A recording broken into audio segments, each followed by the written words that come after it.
One India के digital platform पर आप सभी का स्वागत है। मैं हूं आपके साथ कामिनी झा। यूपी विधानसभा उपचुनाव में हॉट सीट करहल पर सभी की नजरें टिकी हुई हैं। तो आज हम अपनी खास प्रस्तुति हाल ही उपचुनाव में तफसील से बात करेंगे मैनपुरी की करहल विधानसभा सीट। यूपी के पूर्व मुख्यमंत्री मुलायम सिंह यादव की कर्म भूमि रही करहल पर पिछले 2 दशकों से सपा का कब्जा रहा है। कहा जाता है कि 2 दशकों के भीतर सपा प्रत्याशी को यहां पर किसी दूसरे दल से लड़ाई तो बहुत दूर की बात है, कभी मजबूत चुनौती तक भी नहीं मिली।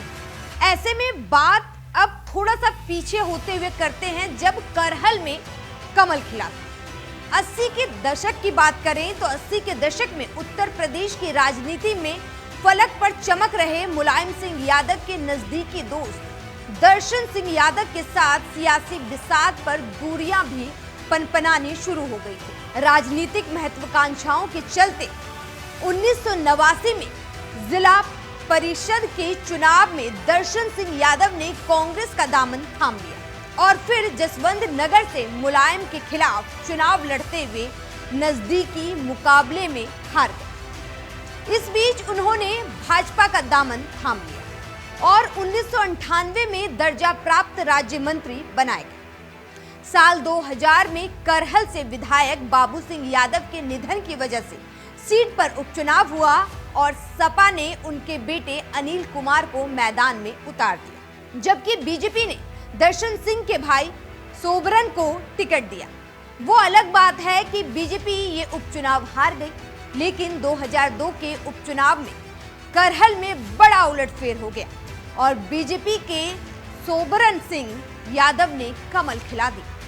सोबरन सिंह यादव ने सपा में जाने के बाद से यानी 2 दशक से अब तक सपा का ही इस सीट पर कब्जा रहा है। बेटा और शिष्य था आमने सामने और 4 दशकों में बदला करहल का दिन। एक वक्त था कि जब एसपी सिंह बघेल मुलायम सिंह यादव के सुरक्षा अधिकारी हुआ करते थे और ऐसा कहा जाता था कि बघेल ने मुलायम सिंह यादव से सियासत के दांवपेच सीखे थे। 2022 के चुनाव में सपा मुखिया अखिलेश यादव के सामने भाजपा ने एसपी सिंह बघेल को चुनावी मैदान में उतार दिया। चुनावी नतीजों में करहल की जनता ने बेटे और शिष्य की सियासी लड़ाई में बेटे को प्यार दिया।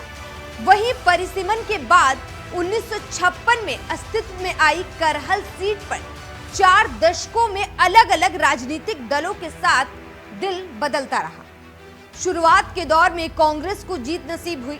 1.5 दशक से बाबू सिंह यादव का यहां सिक्का चला, तो 1993 में सपा का गठन होने के बाद से करहल में समाजवादी पार्टी का दबदबा बना हुआ है।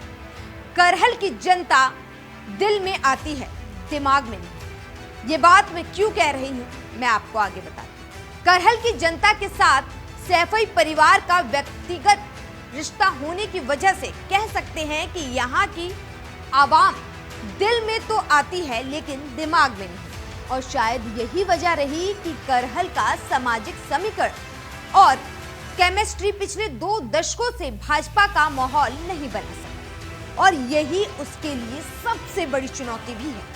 एक रिपोर्ट के मुताबिक यहाँ कुल मतदाताओं में करीब 40% यादव और तकरीबन 5% मुसलमान वोटर हैं, यानी लगभग 45% वोट बैंक सपा के साथ रहता है और उसको अलग करना बेहद मुश्किल है। इसके अलावा करहल में अगर बात करें तो बघेल, शाक्य और लोधी में 80,000 से ज्यादा है। वहीं ब्राह्मण क्षत्रिय वोटर्स की संख्या 50,000 के आसपास है और एससी मतदाता भी 50,000 के करीब। 2022 के चुनाव में एसपी सिंह बघेल को यहां से 80,000 वोट मिले थे, यानी बीजेपी प्रत्याशी सपा के वोट बैंक में सेंध नहीं लगा।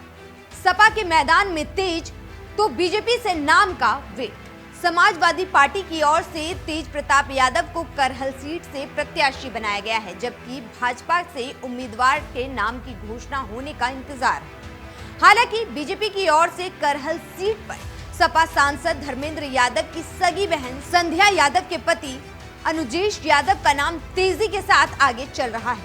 उसकी वजह यह है कि सैफई परिवार की इस परंपरागत सीट पर यादव उम्मीदवार को उतारकर वोट बैंक में सेंधमारी की जाती। इसके अलावा एसपी सिंह बघेल की बेटी सलोनी बघेल और डॉक्टर संघी मित्रा मौर्य के नाम पर भी मंथन फिलहाल चल रहा है, जबकि उपचुनाव में ताल ठोक रही बसपा किसी शाक्य प्रत्याशी को चुनावी मैदान में उतार सकती है। ऐसे में देखना दिलचस्प होगा कि करहल जो 2 दशकों से सपा के पास है, वहां क्या कमल खिल पाएगा या फिर जिस तरीके से बीएसपी जमीन पर खत्म हो चुकी है, लोकसभा चुनाव में 10% भी जिसे वोट नहीं मिले, क्या करहल में उसका शाक्य प्रत्याशी जो है वो कुछ कमाल कर पाएगा?